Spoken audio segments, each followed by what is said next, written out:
Buscas pelos homens que explodiram uma agência bancária nesta madrugada no Rio Grande do Sul.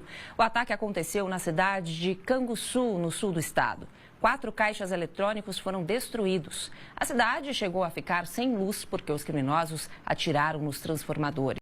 De acordo com os policiais, os bandidos fugiram em direção a Pelotas, 2 carros.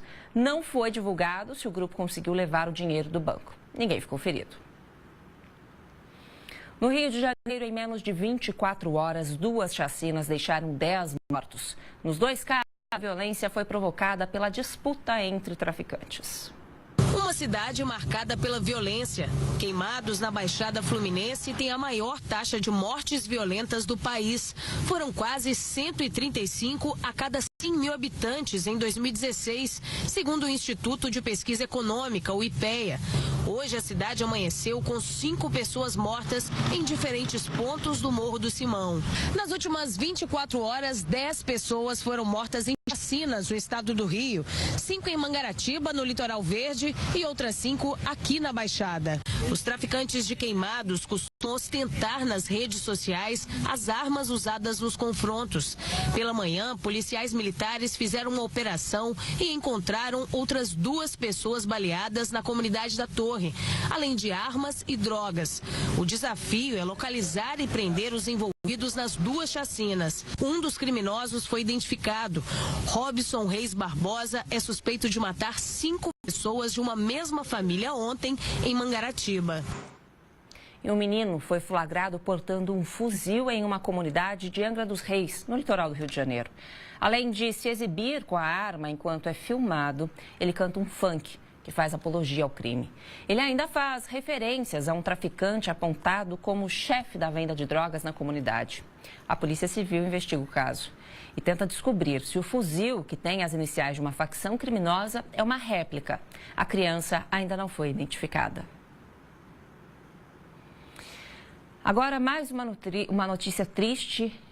Vocês se lembram daquela idosa que foi atingida por uma roda de caminhão que se soltou? Pois é, depois de ficar internada por 2 dias, a senhora não resistiu aos ferimentos e morreu. Você acompanha aí imagens do momento do acidente. Ela andava pela calçada, quando o caminhão passa, a roda se solta e atinge a idosa. A idosa tinha 86 anos e esse caso que a gente mostrou foi no início da semana, aconteceu em Toledo, no Paraná. E como você acompanhou durante a nossa programação, a Polícia Federal agiu contra uma organização criminosa do ex-governador do Rio de Janeiro, Sérgio Cabral. Agora, a gente mostra a reportagem completa sobre o assunto. No fim da tarde, os presos chegaram numa van à cadeia pública de Benfica, na zona norte do Rio de Janeiro. Desde as primeiras horas da manhã, 180 policiais federais foram às ruas em 4 estados e no Distrito Federal para cumprir 22 mandados de prisão temporária e preventiva e 43 mandados de busca e apreensão. As denúncias do Ministério Público Federal foram baseadas em delações e um acordo de leniência firmado com uma das empresas investigadas. A Operação Ressonância é um desdobramento da Operação Fatura Exposta, iniciada em abril do ano passado, para investigar fraudes em licitações na Secretaria de Saúde do Estado do Rio e no Instituto Nacional de Traumatologia e Ortopedia, o INTO. Segundo as investigações, o esquema era comandado pelo empresário Miguel Skin, que atua há décadas como importador e fornecedor de equipamentos médicos, pelo sócio dele, Gustavo Estelita, e pelo ex-secretário de Saúde e ex-diretor do Instituto de Ortopedia, Sérgio Cortes.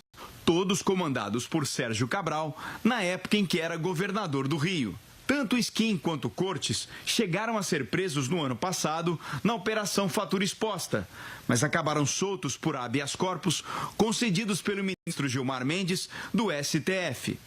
Skin foi detido hoje cedo na mansão onde mora, na zona sul do Rio. Também foram presos o sócio dele, Estelita, e o atual diretor do INTO, André Loiello. Sérgio Cortes, intimado a depor, não foi encontrado onde mora. Ele cumpre medida restritiva e é obrigado a passar as noites em casa. A defesa dele disse que ele saiu perto das 6 da manhã para acompanhar a filha no hospital. De acordo com o Ministério Público Federal, Miguel Skin operava o que foi batizado de Clube do Pregão Internacional, Um cartel de 37 empresas de fachada e fornecedores de multinacionais que manipulavam licitações para a compra de equipamentos médicos e próteses. Médicos do Instituto de Ortopedia também são investigados. Havia um excesso de equipamentos adquiridos que não eram utilizados. A CGU chegou a constatar que foram adquiridas mais mesas cirúrgicas do que salas de cirurgia que existem no INTO. E cada mesa cirúrgica dessa precisa de um kit super complexo de instrumental que também tem um valor altíssimo. As quantias superfaturadas eram disfarçadas na forma de impostos inexistentes. Com isso, segundo as investigações, até 300 milhões de reais teriam sido desviados.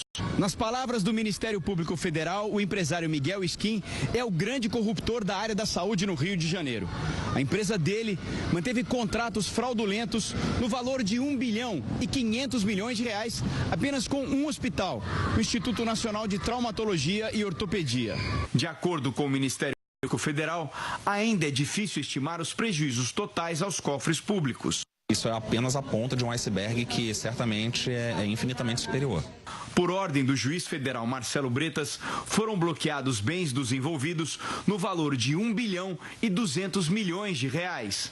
De acordo com os documentos de contabilidade de Luiz Carlos Bezerra, ex-assessor de Sérgio Cabral, apreendidos pela Polícia Federal, Miguel Skin ainda pagava uma mesada ao ex-governador, além de percentuais sobre as vendas superfaturadas.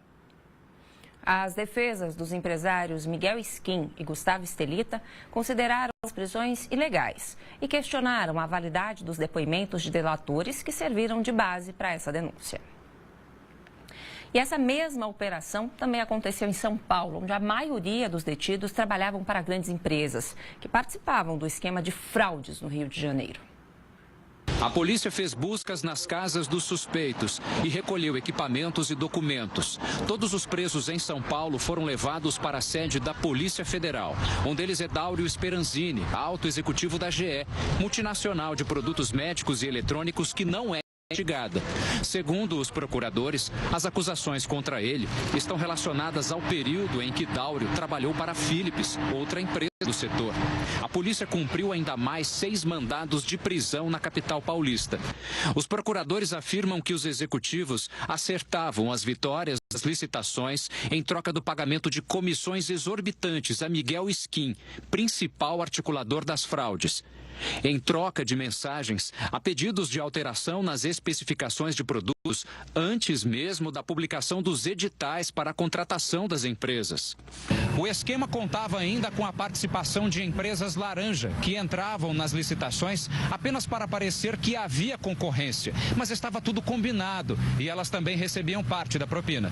As investigações apontam que uma das principais empresas envolvidas pagou a título de comissões para o caixa da propina na saúde do Rio mais de 53 milhões de dólares e 23 milhões de euros.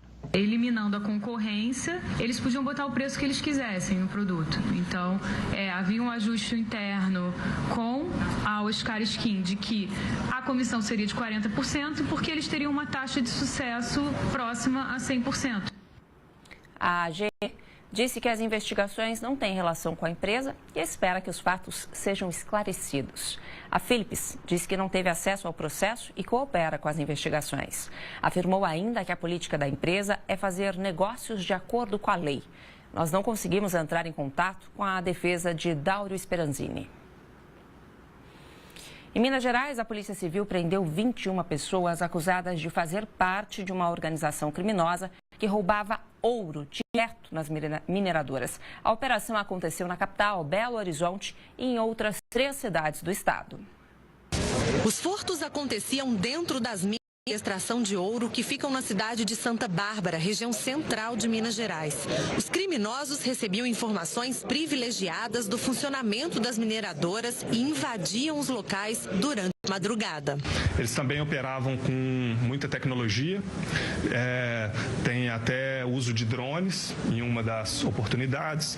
Foram 6 meses de investigações. 21 pessoas suspeitas de envolvimento nos furtos foram presas. São joalheiros, funcionários das mineradoras e a dupla considerada cabeça do esquema, Adriano Mota e Adriano Augusto. Também foi preso o vice-presidente da OAB, seção de Santa Bárbara, Fábio Júnior Moreira. Segundo a polícia, ele era um dos homens que furtava o ouro. Aqui em Belo Horizonte, 2 receptadores foram presos. Segundo a polícia, eles são donos de uma joalheria no centro da capital e pagavam cerca de R$50 mil por semana pelo ouro desviado. Eles forneciam substâncias como mercúrio para que esse ouro fosse apurado e depois comercializado de forma ilegal, numa forma mais pura. Na operação foram apreendidos detectores de ouro e ferramentas para processar o mineral. Pelo país, se multiplicam exemplos do mau uso do dinheiro público na saúde. Veja só a situação dramática dos moradores de Itaguaí, a 70 quilômetros do Rio. Há 2 meses, Mizarete busca em vão remédios para o neto na farmácia municipal de Itaguaí, cidade da região metropolitana do Rio. Não tem nenhuma explicação para a senhora, porque deveria ter esses medicamentos aqui na farmácia. Indignada, ela conta que os medicamentos são fundamentais no tratamento do menino, que tem distúrbios psiquiátricos. Ele acaba me agredindo, eu apanho quase todo dia, entendeu? Há uma agressão dentro de casa, entendeu? É isso que acaba acarretando a falta de remédio. É o retrato da crise na saúde no município, que no ano passado decretou estado de calamidade financeira. No hospital da prefeitura, o lixo está à mostra, as infiltrações se espalham e equipamentos estão abandonados. Cirurgias são suspensas, falta o básico. O paciente tem que ir para uma farmácia para comprar uma seringa, porque na unidade não tem seringa. A única unidade de pronto atendimento de Itaguaí está fechada desde novembro de 2016. Representantes do serviço público denunciam que a verba do Ministério da Saúde continua chegando. São R$250 mil por mês. Dinheiro que não está sendo investido aqui na UPA. Em meio ao caos, a Justiça acolheu o pedido do Ministério Público e suspendeu a Expo Itaguaí, que celebraria os 200 anos da cidade. O evento custaria à Prefeitura mais de R$6 milhões com cachês dos artistas e outras despesas para a festa. Não tem verba para saúde, não tem para escola, merenda, mas tem dinheiro para fazer festa da Expo, né?